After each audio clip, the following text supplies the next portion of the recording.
What is going on, everyone? My name's Boyd, and I'm back with some more Age Mythology. The Titans action spawning in the bottom of the map in the red color, playing as Zeus. His name is Kimo. His opponent today in the blue color, playing as Poseidon. His name is Matreiuss. The map is Marsh, and this is a best of 5. Matreiuss taking that first win on Mediterranean, showing us how it's done there, losing the water gracefully, and then tackling Kimo down, preventing him from doing anything. We've got a new map, new game, new me, new you, new life. Zeus versus Poseidon on land maps is one of those difficult matchups for the Poseidon player. But if anyone has shown the way to play this, it is Matreiuss. Matreiuss has shown this matchup time and time again, and he makes it look so easy. He's like, what tends to happen in this game is Matreiuss is behind for the entire game, and then it's like, snap, he wins. That's what happens. That's what happens. We'll see if Kimo can deal with it. Kimo's got the kind of control you need to play Zeus at a high level. Zeus is a difficult god for the fact that you've got raiding units which need a lot of attention. And that's the only reason. So oftentimes when lower level players, including myself, play Hermes style, play Centaur style, which you kind of need to do in this matchup, kind of. There's a different strategy you can do here with Zeus, but I'm not going to go into it. The meta strategy is Centaur, and if you're going to go for it, what tends to happen in the lower levels is the Centaur gets some value, but because you're focusing so hard on the Centaur, your macro slips. Things like this tree here ends up becoming only getting chopped over here, and the villagers walk really far. These villagers become idle or walk really far away from the granary. You get housed. You just forget town centers. You advance to the third age really late because your macro is not quite correct. And those are the things. So we'll see if Kimo can stay on top of that, hit the timings that you need to do when you're doing the Centaur strats. And go for that. So the other style, which I prefer with my crummy Centaur skills, is to go for a standard 2-town Centaur Hermes play. And basically match the Poseidon player. The Poseidon player's heroic age is going to be stronger than you, but your mythic age should be able to catch up. Especially with Bellerophon against anything else. And you just basically play for a late game Petropolis Watchtower Toxote Ball kind of situation. You use the Apollo technology to get yourself the slight edge in the late game because you've got the extra shots, and if your opponent goes for Artemis, then you do have an advantage with the Colossus. And Ceasefire will counteract that Earthquake. The alternative is also to go for Athena as well to counter the Earthquake, which is a little known fact. You can counter Earthquake or some variants of Earthquake with the Restoration. So long as the town center is not shooting, it will counter it, funnily enough. Anyways. Lots of villages on gold here. Obviously, Matreiuss probably going to grab this town center. I'm surprised that Matreiuss didn't come and eat these deer earlier and leave these deer here. We see the late lure coming down for Matreiuss, though, which is really smart. And this is something that all Poseidon players should adopt in this matchup. You throw the lure down, you go for a second town center. This lure is going to get you, is it 750? 1,000 food into your base, so you do not have to deal with the Centaur anywhere. Walls go up, and you just box yourself in, and you're totally fine. We do see that Kimo gets his boots of kick everything, which is going to help out a little bit, and Hermes is on the way. 5 villagers on wood, 2 villagers on gold, 2 villagers on favor here for Kimo. Surprised to see not more villagers on wood, as you see more villagers coming over onto this side. I prefer to split my... I've done this quite a bit, and I prefer to split my villagers up. 5 villagers on this one, 5 villagers on this one, and then you're completely fine, or 4 and 5, whatever. And they don't... It takes a long time to have to rebuild the storehouse and have to keep that going. There's the Odysseus instantly coming out And if we check out Matreiuss, he's already got the walls up. Jason's here, ready to fight back. The walls coming up over here as we're seeing Matreiuss try and throw those up and prevent the centaur from getting into his base. We've got one centaur for Matreiuss, one Hippolyta coming over here that starts slinging back at the Jason. You can see Matreiuss has already grabbed 2 more favor here. Is this open over this side? It is not open over this side. Now, one thing that this map does do for Kimo, which Matreiuss might not be aware of, is that this water here, you can get a lot of value out of building a transport ship. You build one transport ship here, and you can jump into your opponent's base and start doing everything you want to do. We see that Jason is already over here, but getting those centaur into your opponent's base when they do this kind of strategy is vitally important. We do see the final walls finished up here for Matreiuss. He's getting his second town center. Kimo, on the other hand, here, he's got a couple of villagers still on the gold mine, still pumping out the centaur here. And he is going to need to find some value with him as he's trying to bash down this gate here with his heroes, but it's going down very, very slowly. I wouldn't be surprised if Matreiuss just throws up another wall behind this, or even, yeah, exactly, a stable and a wall. Really smart building placement here, plus their house. So opening this up, this is... Matreiuss does play a little bit of Age of Empires 2, and this is very reminiscent of what happens in Age of Empires 2. When you put these buildings back here, you let your opponent get a small edge into your base, and then you deny it behind there as this other gate and wall is up for Matreiuss. Small amount of economic damage done though from Kimo. The bolt onto the Hippolyta here as these centaur trying to come in, but they're not going to be able to get in because the buildings are just too strong here. We do see the Jason going to slowly but surely take down the granary here, though. We'll see if that matters or not. Because Matreiuss can just throw down another stable here if he wants behind this. Completely fine and dandy. Kimo, on the other hand, throwing down his second town center. He's throwing down his stables. Moving forward. Crocodile. Hitting these villagers. He might actually get a kill here. He dies. Kimo not paying attention, loses a villager. Feels really, really bad.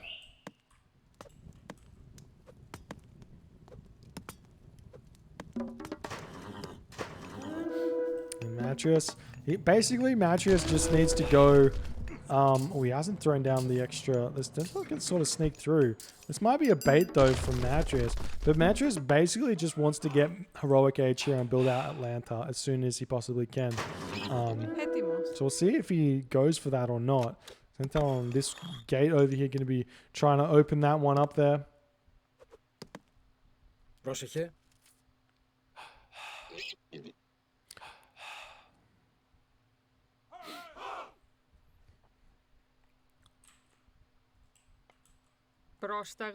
Villagers moving forward to grab the third town center for Matreiuss. So this is a little bit ballsy.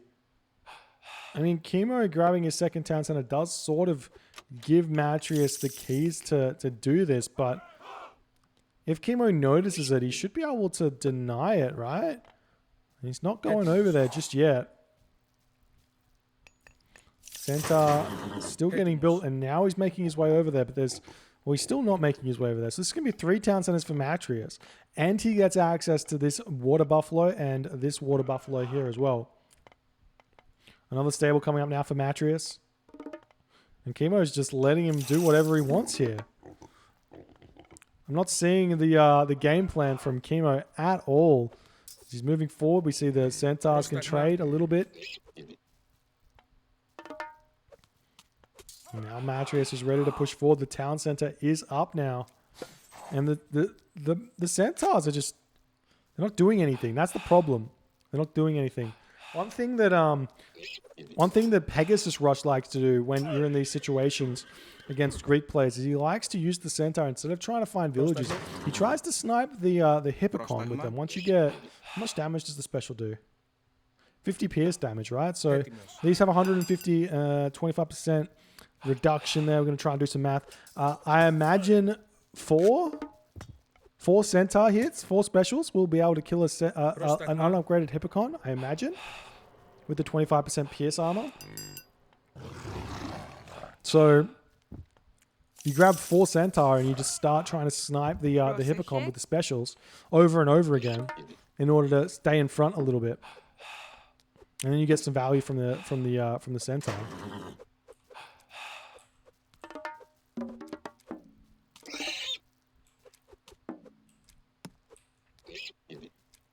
Well, yeah, 4, right? Because it's 25% pierce. I got 150 HP. It does 50 pierce damage. That's 200 pierce damage. So a quarter of 200 is 50. So that's 150 damage. I can math. Get wrecked.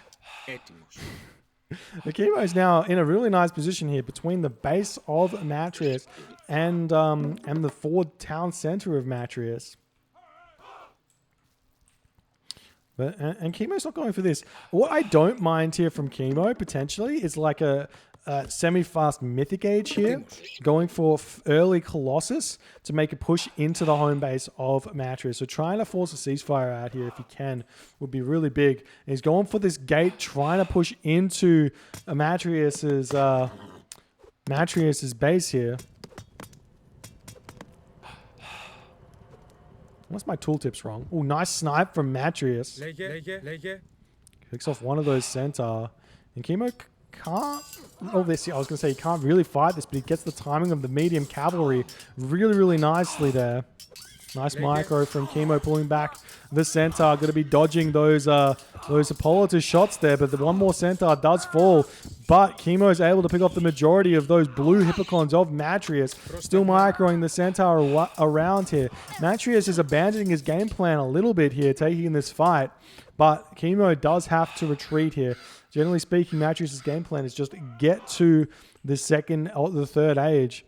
But he's not going for it just now. We do see Kimo going for the third town center now. A couple of Hippocon going to be denying this one. Kimo sitting at 114 population. Matreiuss is 115 population. So very, very even on the population count here. As we're seeing, Matreiuss is still attempting to deny this. We can see a ceasefire here from Kimo if he really wants to.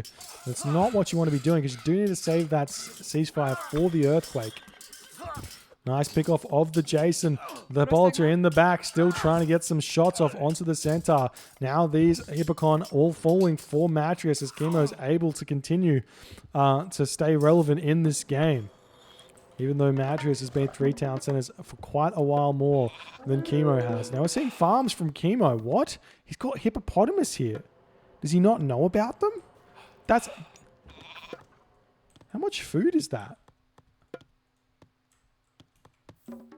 Man, that's so much food. And he knows that... Oh, does he know there was hippopotamus here? I don't know if he saw... He probably didn't see Matreiuss as hippopotamus. That's unfortunate. He is eating these water buffalo over here, though.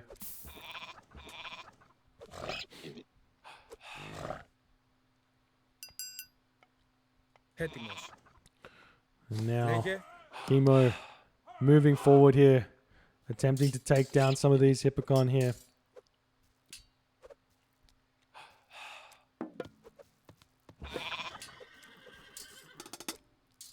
We do see that Matreiuss still pulling back. Has hit Aphrodite first here, and he's going straight for the Mythic Age. I like this play. I like the early Hephaestus. Giving yourself the extra resources from the Plenty Vault, plus the crazy good armory upgrade costs. We even see some Prodromus coming out now for Matreiuss, as he's getting very close to advancing. He still hasn't thrown that market down. Where is it? No market anywhere. There's the market. Going to be clicking up very soon. Will we see Artemis or Hephaestus? I'm just moving around until I see him click advancing. He's going through Hephaestus. Finally, we see early Hephaestus here. Is Kimo going to the next stage? Kimo's not going to the next stage just yet. Nice raids here from Matreiuss, hitting these villagers off of the water buffalo. The Prodromus do have to get pushed back here, though, as the Hippocon are trading fairly decently so far. We do see the Hippolyta does get sniped there. Going back in onto this location. More Prodromus getting picked off. As Kimo is almost making these Hippocon look like they are the counter to Prodromus, which is not the not the case. Now more units getting pumped out, but because Matreiuss is making Prodroma series, he probably should just buy some food. Buy some food in order to spam more of these units out. He's making Hoplite as well. We do see the Fortress attempting to come up here, but it is attempting to get denied here by Kimo as the Hippocon are on top of it. As the Prodromas come in, Kimo does get pushed back here. And this Fortress is going to be huge because not only is it going to supply Matreiuss with siege here, especially the early Heliopolis. If it gets picked off, that's a big amount of units to help push back against anything, any sort of attempted push forward here from Kimo. But now the Fortress is just going to be attempting to pick off all these units. There's no crenellations, I don't think, from Matreiuss, so the Hippocon can dodge. Now we see Kimo with 38 villagers on gold currently. There's the Plenty Vault for Matreiuss. Going to put him so far in front. We see Forge of Olympus instantly here for Matreiuss, throwing up the extra 2 armories. And now he's got 4 armories here. So we can get an early, I guess an early burning pitch. I don't know. But now we see the Fortress coming into play here. Going to get all of those militia to help push back. Look at these bad boys. Comparing it to the hoplites. Very close to a hoplite, I tell you what. Seeing another Fortress coming down now for Matreiuss. The Colossus is here. Colossus can move in and take down this town center very, very easily if he so chooses. Now we see some Toxotes coming out. Forge of Olympus almost finished here, so this is going to start being some very strong Matreiuss units here. And Kimo finally clicking advance through Apollo. He does have a ceasefire, so he's got 1 minute of defense here in order to catch back up. Matreiuss, and maybe with engineers, he can reach this location from here, but better would be to just simply build a wall here and build a wall over this way in order to create a box here for the Petropolis to siege onto the town center. Now we've got all of the armory upgrades coming in for Matreiuss. Copper weapons, copper shields, copper mail. And he'll follow that very quickly by the other upgrades, those bronze upgrades. He's even got Shaft Mine and Bowsaw currently. Kimo, on the other hand, has got only pickaxe and hand axe. And there's the first tier of upgrades. You see the Colossus eating this gold in order to tank some damage here. Still not seeing the rest of these upgrades coming through for Matreiuss. The Petropolis, you've got to be careful not to push that one too far forward here. Don't want to lose it. Lots of resources. There's the bronze upgrades coming through now for Matreiuss. That's going to change things very drastically here in favor of Matreiuss. But Kimo hits the Heroic Age through Apollo. We'll see if he can hit the Mythic Age anytime soon. Doesn't look like he's got the resources. With only Plow and 26 villagers on food, it's not enough, given that he's spamming basically pure hoplites here. And now we're seeing more walls coming up now for Matreiuss. Kimo going to attempt to stop it, and it's the exact wall we were talking about here.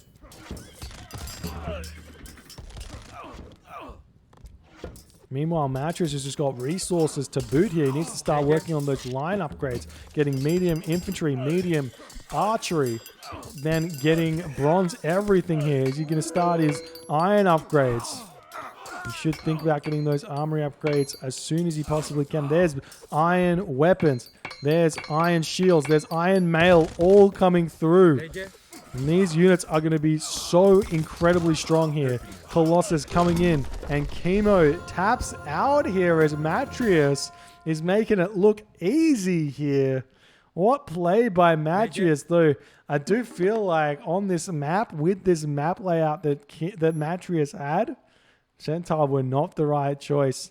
Play for the boom. Go for a fast 3 town centers. Your opponent has to go for these early walls, so you can go for a super fast 3 town center build as Zeus here, instead of going for the early Centaur. You can even fake it by putting 2 villagers onto the temple and then throwing them over to the gold after the Catascopus checks out what's going on.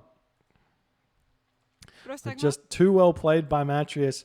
And you can check out the economy here, and you can see that for this entire time, Matreiuss is not behind, even though the score here looks like Kimo is winning. This is all because favor and myth units are valued so much higher for the score than anything else. And sometimes it's correct in that the myth units are worth a lot more, or they're accurately represented. But with the Centaur, because they're built so easily and they aren't that good in the mid game or the late game, they get so high value that it's not accurate. And at no point here would Matreiuss have felt like he was behind. He traded really nicely, really similar military counts here. He just managed to get those technologies out because he has so many more resources than Kimo. If you enjoyed this game, please consider hitting the follow button on the Twitch. If you're on the YouTube, hit that subscribe button, and I'll see you guys in the next game.